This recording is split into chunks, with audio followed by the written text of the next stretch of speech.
bellman looked offish and wrinkled his brow. If only you'd spoken before. It's excessively awkward to mention it now, with the Snark, so to speak, at the door. We should all of us grieve, as you well may believe, if you never were met with again. But surely, my man, when the voyage began, you might have suggested it then. It's excessively awkward to mention it now, as I think I've already remarked.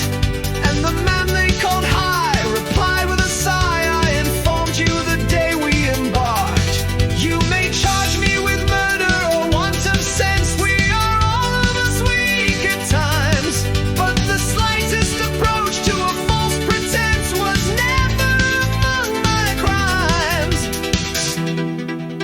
I said it in Hebrew, I said it in Dutch, I said it in German and Greek, but I wholly forgot, and it vexes me much, that English is what you speak.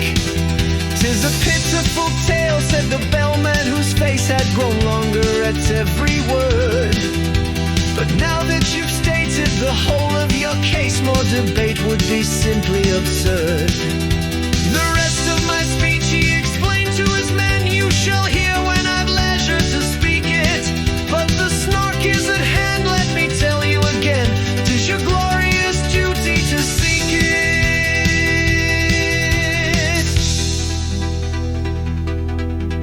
To seek it with thimbles, to seek it with care, to pursue it with force and hope, to threaten its life with a railway share, to charm it with smiles and soap. For the Snark's a peculiar creature that won't be caught in a commonplace way. Do all that you know and try all that you don't, not a chance must be wasted today.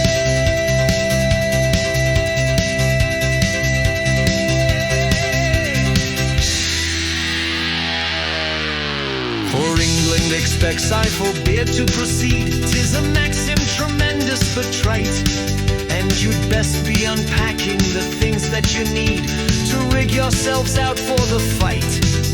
Then the banker endorsed a blank check which he crossed, and changed his loose silver for notes. The baker with care combed his whiskers and hair, and shook the dust out of his coat.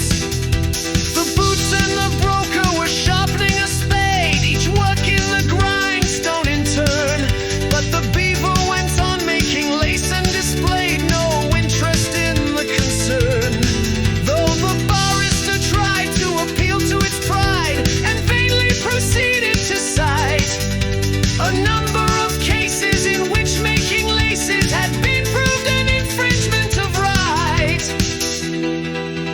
The maker of bonnets ferociously planned a novel arrangement of bows, while the billiard marker with quivering hand was chalking the tip of his nose.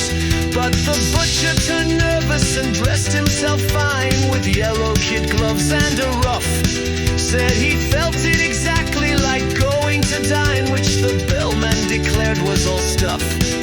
Introduce me now, there's a good fellow, he said, if we happen to meet it together. And the bellman, sagaciously nodding his head, said that must depend on the weather.